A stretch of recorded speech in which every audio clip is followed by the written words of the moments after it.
But anyway, Joy was the theme. So of the whole album. Yeah, and I don't know. I could say I don't know how much you know about the game Bayonetta. I do. Huh?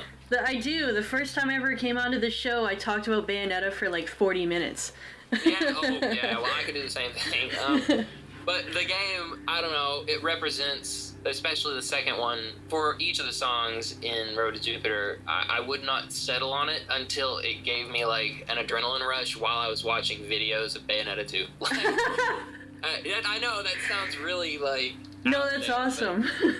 But I needed it to fit with that kind of theme. So Bayonetta 2, the game, really it shaped kind of my desire for Road to Jupiter. Because if you've ever seen Bayonetta's like gameplay style, it's of course action packed and everything, but you look at the themes, you look at the beauty in the game. Everywhere you go is just beautiful. Like, yeah. And especially in Bayonetta 2, everything just looks so gorgeous. Like, it's all like this classic architecture and like beautifully detailed molding and models and just like all this gorgeous stuff. And when I was doing Road to Jupiter, I wanted the album to feel refined and like very classy, I guess. That really was a huge inspiration for Road to Jupiter, was the idea that when you listen to it, I want you to feel like it's something really established and classy and just refined, I guess. Beautiful. Something beautiful and majestic. That really is how it comes off, because I also listened to the second most listened to album in my library is Lights. I own like the limited edition CD run you did of it. Oh, really? Okay.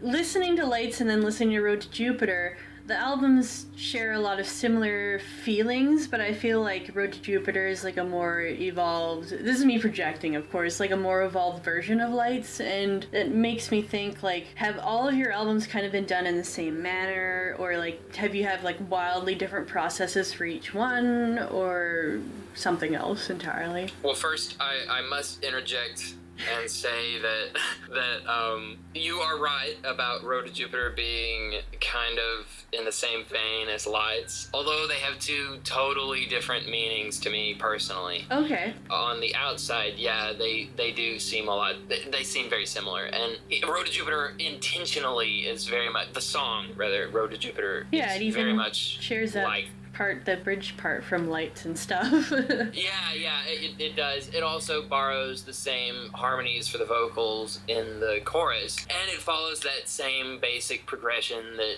a lot of people use, but I chose it for Lights because it worked. I'm not going to get into that, but Oops. yeah, they do share a lot of similarities. As for building an album, Projections, I think, was, I don't know how familiar you are with Projections, but I am. Yeah, okay. It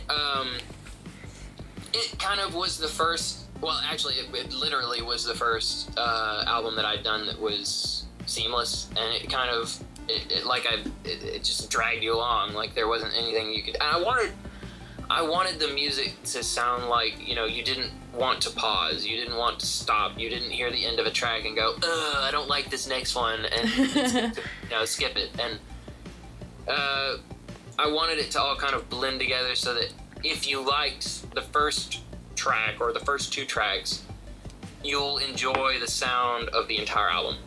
And I know that I personally, there's very few albums that I can listen to that I can do the whole way through without skipping. Okay. Mainly because most albums today are not they're not conceptual, for one thing. It's in fact, I would call most albums like a compilation. Yeah. I'm saying that, like, generally, there's always going to be exceptions, but I look at like pop albums, or even not pop, like any genre, and it's like a compilation. It's like they got in a studio and they did this stuff, and it's kind of random, like what the topics are, and maybe there's a theme, like an overall theme, but it doesn't tell a story from front to back. And with Projections, I did not really do that, and I kind of noticed that after I did it. Like, it became really obvious to me that, you know, this album is seamless, but it's not together. Yeah, it's not a whole. It's not like complete. And with that in mind, when I started doing Lights, I really wanted to make something that took you on a journey, and it did pretty well. Lights is like how you feel like when the sun goes down and then the night sky just fills with beauty, and then like the next day, of course the album ends with the song called Dawn, which is a deal for me. And it's supposed to be, you know, the events that may occur over the course of a night, and it goes many places and says a lot of different things. But I feel like, you know, Lights really had this theme from dusk till dawn. And then you go to Road to Jupiter, and it tells an actual story. So, you know, when I guess to say that, you know, I started each album with the idea of making them like the way that they are. No, it evolved very organically. Okay.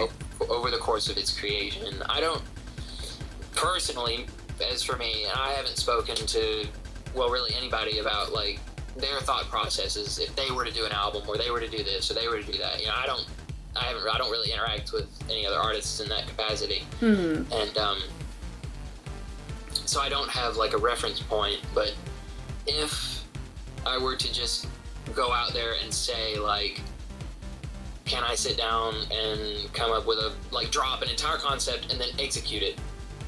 No. I would not be able to do that. It just kind of happens. It kind of grows. Like, you start something and then it becomes something totally different through your, it's like your lens for viewing it. And as you add more to it, your vision becomes more clear, and then you can work off of that, and then when you add that to it, it becomes even clearer, and then you just kind of step up through it. And at first it's very murky, but as you go on, it becomes with clarity. And the more I do it, and eventually I will make another album that is conceptual, that tells a story. Not anytime soon, but when I do, it will probably be even more complete than Road to Jupiter if I were to compare them. I don't like to compare albums or songs. No. But on a general scale, it probably I will be able to draw on that experience even further. So I don't know if that really answers your question. But my brain, I'm everywhere. No, it's okay. It's difficult kind of talking about like your own work, because you want to be like, my work is the best work ever because I made it. And I mean, you know, and I it's, may think that, but I'm not going to say it. and like it's difficult talking about something so emotional. It's I feel a little bad. It's hard to wrap it up into like a category or any one set of words. I could literally just keep talking and more would be said, but I don't know if it would actually say what's supposed to be said. So. Yeah. So like your albums are just kind of like, it starts from like something emotional, it starts from a dream and it turns into something else. Like did all of your albums start in the same manner? Because like me and buddies, we listen to you and stuff, and like a friend of mine is like really, he's like Physics is a really weak album, and I'm like, you can't say that. Well, as an album, yeah, Physics, it's not my favorite. And like on the whole, I like the songs. The songs aren't bad individually, and I like their compositions. But as an album, yeah, it's not great.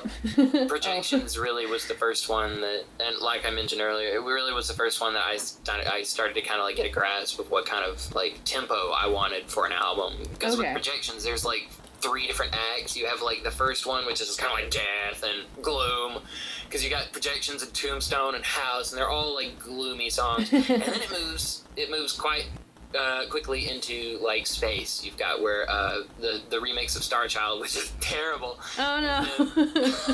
It's funny. I have a lot of people tell me that they love that song, and then I have a lot of people come to me and they're like, "That is a disaster," and I'm like, "I know. You don't have to tell me this."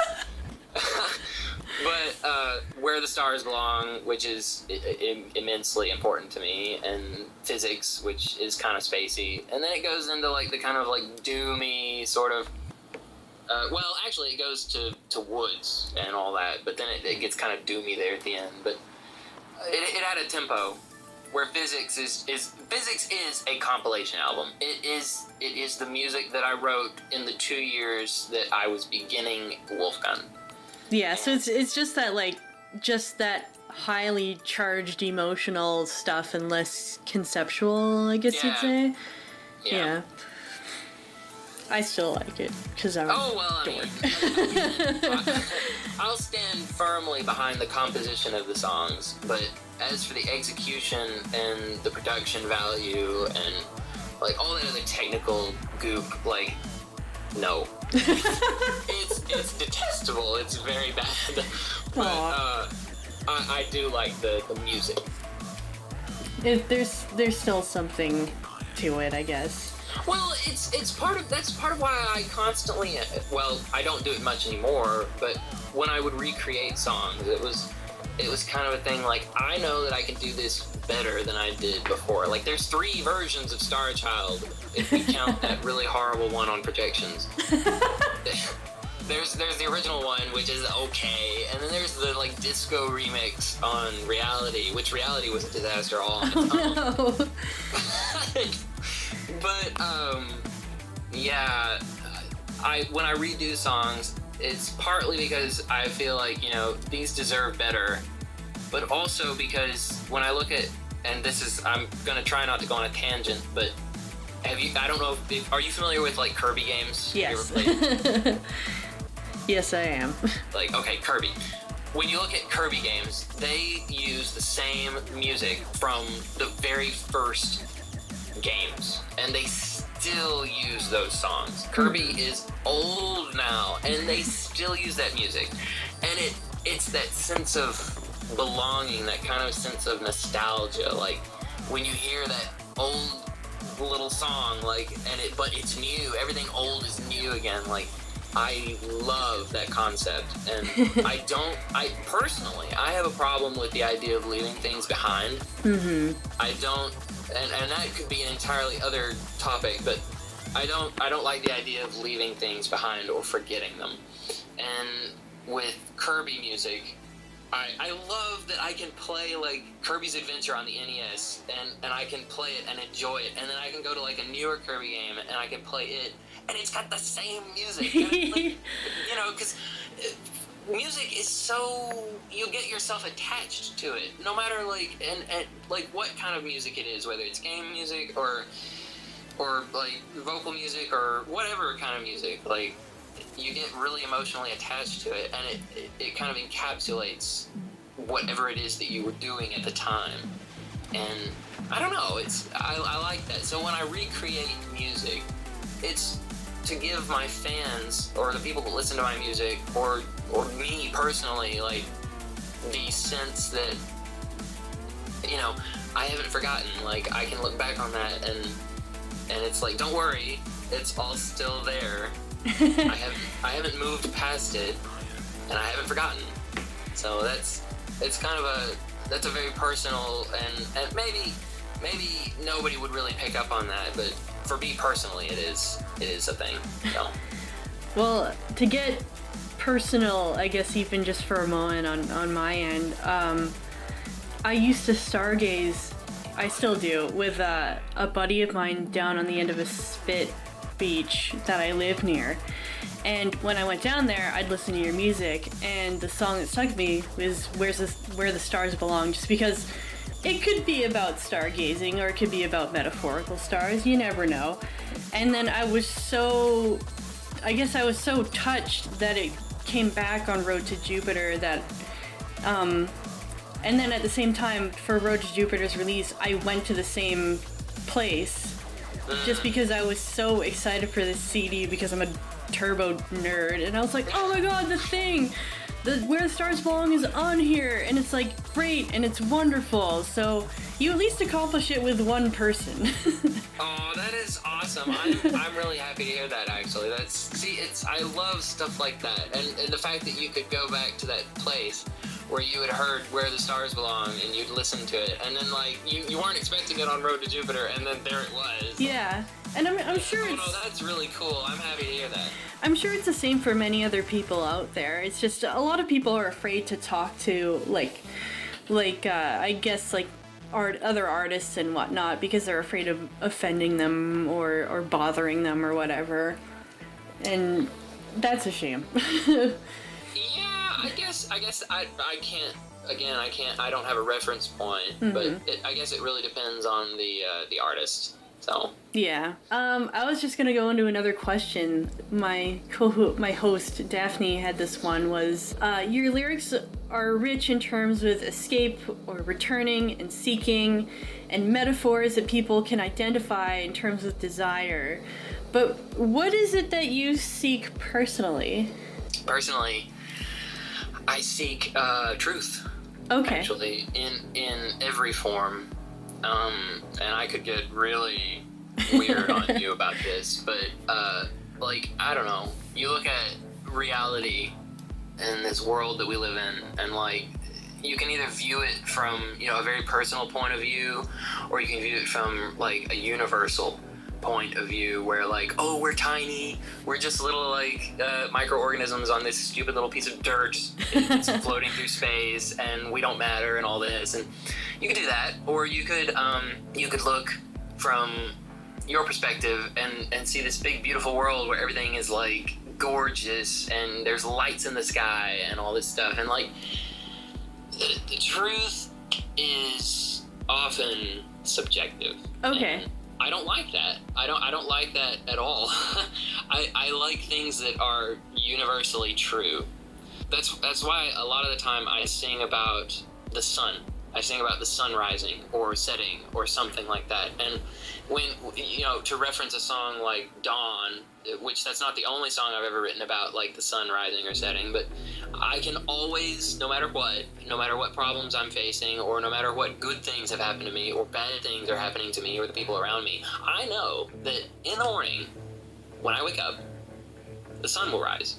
And that is an objective truth. And I actually had kind of a crisis not too long ago when I thought about the fact that in literally trillions and trillions and trillions of years, eventually the atoms that make up all of our universe will just kind of melt. Okay. And even the stones will just melt. And, like, of course that will happen over a very, very long period of time. And, of course. But just the idea of the fact that, like, stars won't shine anymore, like, there won't be any stars, it'll all just be, like, blackness and just awful. And I thought about that, and I had a small crisis. For the most part, I came out of that because it's like, I'm here now, and I see this world around me, and I want to know everything about it. I want to know the truth. I want to know who I am. I want to know what is going on in this universe, like, from my perspective, because that's the only thing that matters to me.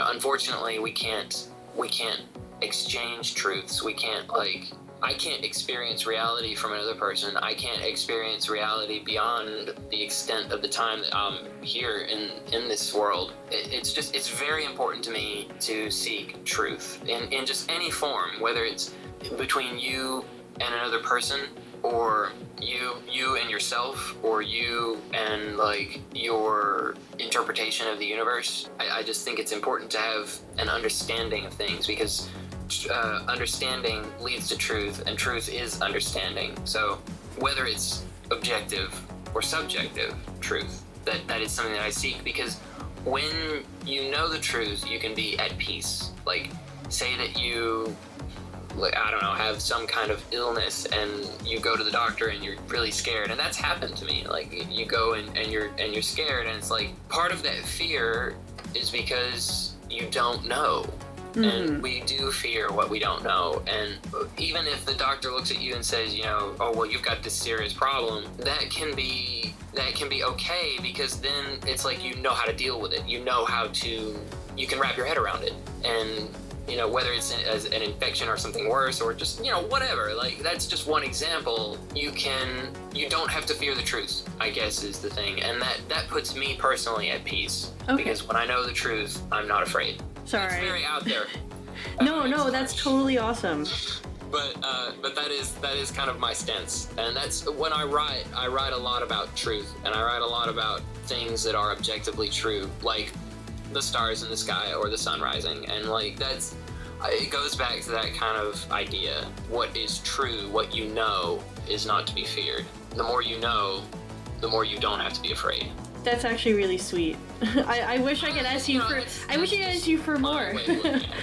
But I guess one last question would be: do you have any words of advice for other creative type people? I'm not gonna just say musicians, because it could stretch to anything. But do you have any advice? Yeah, I don't know. When people ask me that, and I get asked stuff like that, just every so often by people who are either writing music or just somebody who's like a creative person, I think that if you intend to create something, that you've got to not just want to create it, you need to want to understand it. Because with music, I'd never set out to actually make music. In fact, when I started writing music, it was because I needed to write some music because I was interested in game programming. And when I got to the point, whatever, where it was like, I need music, I thought, well, how does that work? And I actually got into that at a really early age, and it just kind of exploded. That's the thing. But if you want to create,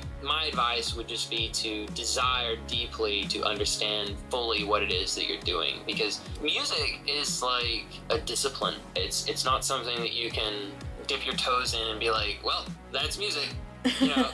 Like, it's a journey. There's no point at which you begin, and there's no point at which it ends. Like, you dive into whatever it is, and you want to understand it. I don't know, I heard an anecdotal like quote that was like, if you want to build a boat, how do you get your like crew of people to do it? Do you teach them how to build a boat? Do you like tell them, build a boat?